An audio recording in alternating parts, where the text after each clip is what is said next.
Hi, I'm Katie, And I'm Toby, and we are High Country Women. and today we're going to walk you through our Nellie tank and dress pattern. We have 5 different variations of this pattern. There's a tank version, a shift dress or short shift dress version, a long shift dress version, and then 2 different tiered options. One has a button placket that ends about right here, and then one has a full length button placket. Yeah, and today we are making view D in this video, so the tiered version with the long button placket, but you can follow along in this video no matter which version you're sewing, as many of the steps will be the same, and we'll mention which steps are specific to which views. We also wanted to mention a few things that you'll need before you get started. Fabric, of course, we're recommending a lightweight woven fabric that has no stretch, matching thread, buttons, which you can find the number of buttons you'll need per view in the notions page of our instructions, and also an optional interfacing if you want to line your button placket. And in your pattern folder, you'll find 3 different pattern options. So the first and probably the most common is the print at home option, which is where you will print all the pages at your home printer, you'll cut off the edges, and then you'll lay them out according to our layout guide in our instructions. Then you'll tape that together and cut out all the pattern pieces.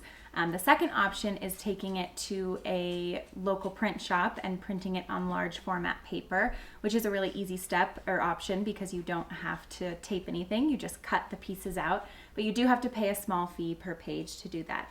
And then the final option is a projector.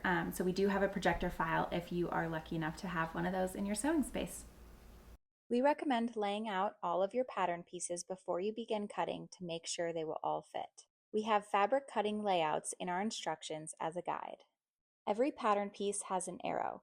Those arrows should be in the direction of the grain line, which runs parallel to the selvage edge. The shift dress tie pattern piece and the tiered dress back tie pattern piece have 2 arrows, showing that they can be aligned either direction. If a pattern piece says to cut on fold, it will have an arrow pointing to the folded edge. You'll want to lay the pattern piece on the fold and not cut that side. When cutting, you want to make sure your pattern piece stays in place. You can either pin the pieces down or use pattern weights. Many of the pattern pieces have notches, which are typically denoted by black triangles, except for the bias tape pieces, which are shown as small lines. Be sure to cut into the notches when you're cutting out your pattern pieces, no more than 1/4 inch. On folded edges, you'll also want to notch your center, denoted by the small black triangles. Cut the corner triangle off. The front bodice piece has 2 dotted lines going down the edges. This indicates where your button placket will be folded in twice.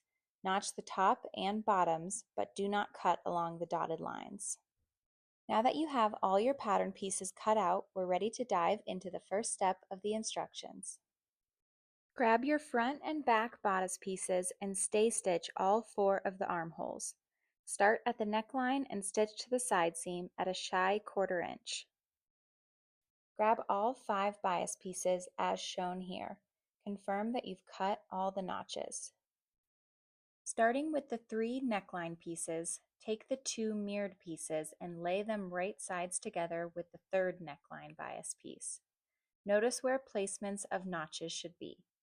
Stitch diagonally at corners and trim. Next, lay the neckline bias tape out and iron the seams open. Iron the long neckline bias tape piece in half, wrong sides together. Open, then iron both edges in to almost meet the center line. Grab an armhole bias binding piece and iron just one edge about 1/3 of the way down, wrong sides together. Repeat for the other armhole bias binding piece. We'll be using French seams to sew the sides. With wrong sides together, sew front and back pieces at the side seams with a 1/4 inch seam allowance. Trim the seam allowance to 1/8 inch. Flip so right sides are together and press the seam.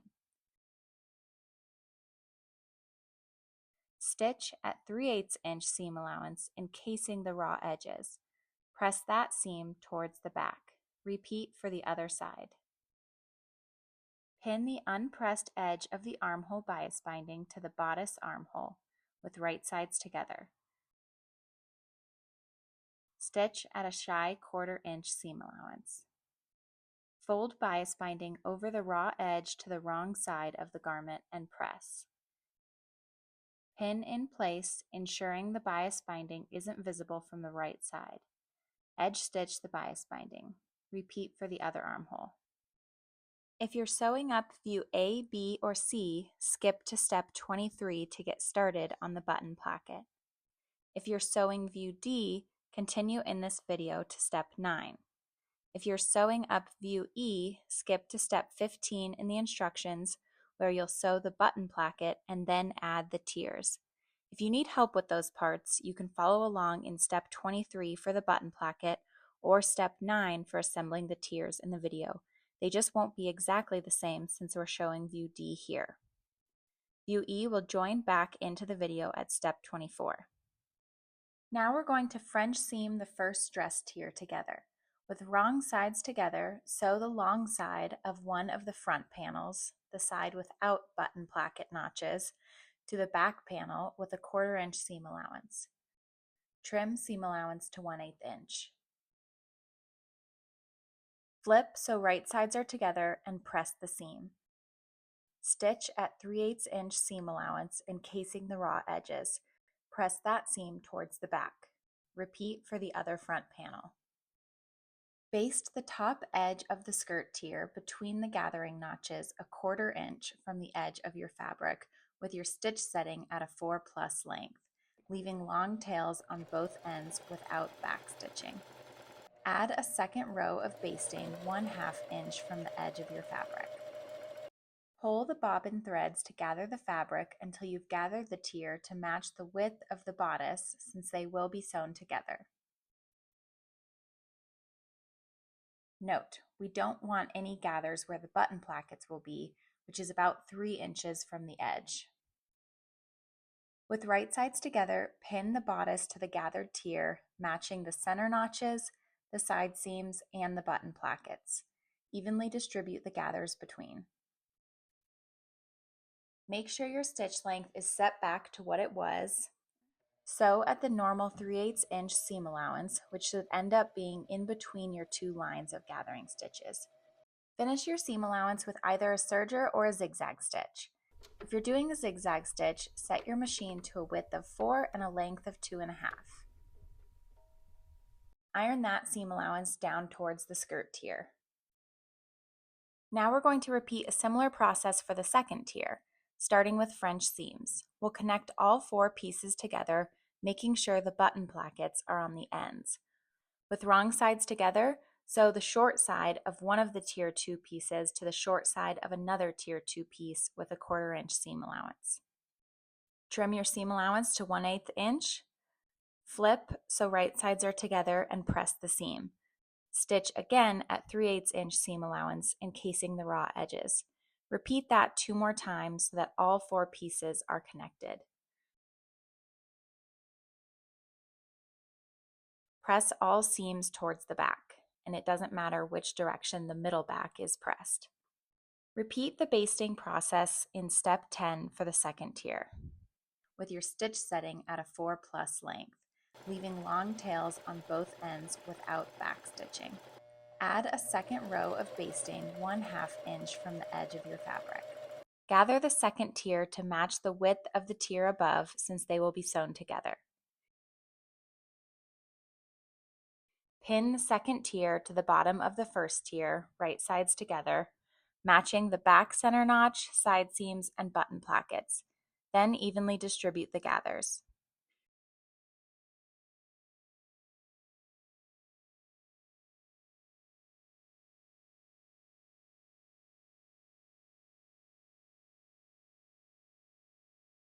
Reset your machine stitch length and stitch the 2 together. Finish the seam allowance with either a serger or a zigzag stitch and press that seam allowance down. Remove all visible gathering stitches from both skirt seams.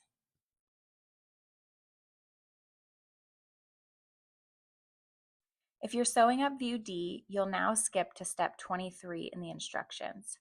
Steps 15 to 22 are specific to view E, which we won't show in this video.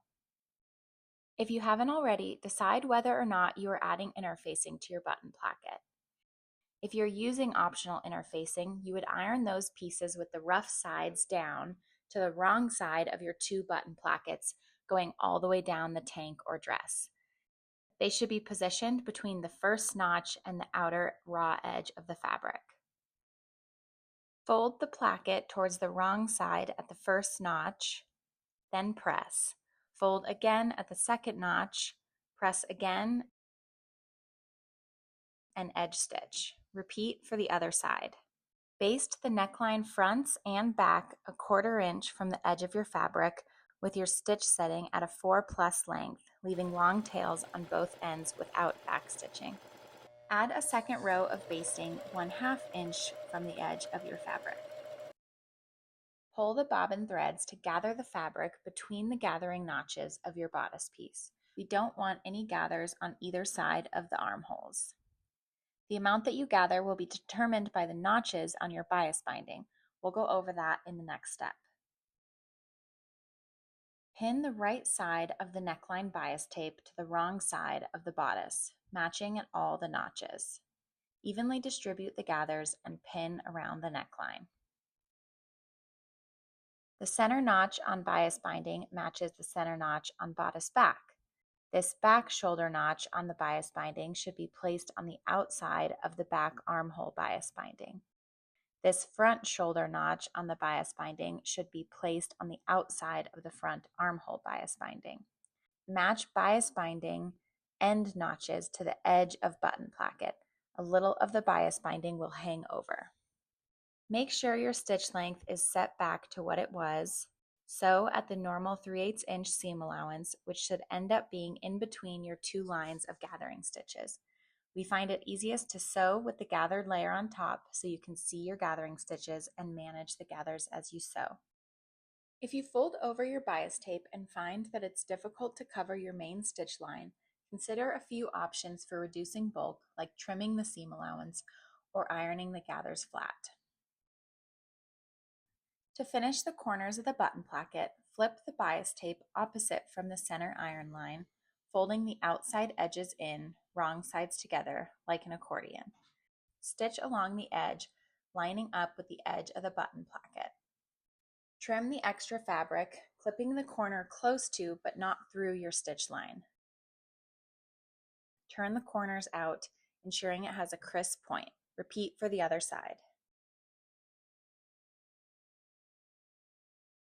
Fold bias binding over the raw edge to the right side of the garment and press. Pin in place, ensuring the folded edge covers your main stitch line. Your second row of gathering stitches will probably still be exposed. Edge stitch from the right side of the fabric, starting from the edge of the button placket, across the shoulder strap, across the back, across the second shoulder strap, and finishing at the opposite button placket. Remove any exposed gathering stitches. At this point, try on your garment to determine if you want to make any adjustments to the total length. Next, hem your tank or dress. Fold the hem 1 inch and press, then 1 inch again and press. Pin in place and stitch close to the folded edge. Now we're moving on to the buttonholes in step number 32. We always add them to the wearer's right side of the dress. The top buttonhole should be placed horizontally in the middle of the bias binding and centered between the button placket below. Mark that with chalk. The remaining buttonholes should be vertical. We like spacing our buttons anywhere from 2.5 to 3 inches apart. Lay your buttons out first to find your preference. For views D and E, you want to make sure that they don't fall too close or too far from the bodice seam. Mark your buttonhole spacings with chalk. Many sewing machines have buttonhole settings and come with a buttonhole foot. If it's your first time sewing buttonholes, check out your machine's user manual or look up best practices for using these settings on your machine. Give it a couple practice attempts on scrap material before creating buttonholes on your garment.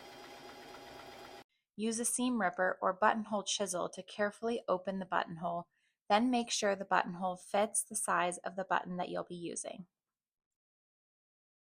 Once you've added all the buttonholes, line up the button plackets and make markings with chalk through the buttonholes so you know where to sew the buttons on. We recommend hand sewing your buttons.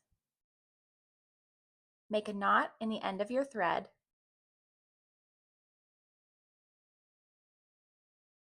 Bring your needle up from underneath your placket through one of the holes in your button.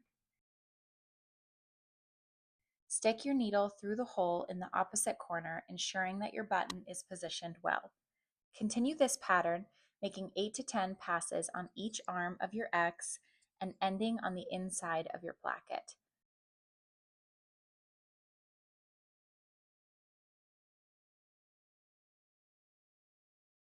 Next, poke your needle through your placket but under your button and pull through.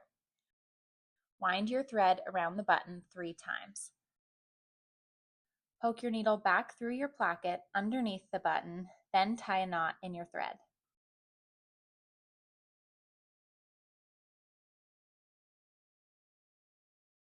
You're all finished. Congratulations!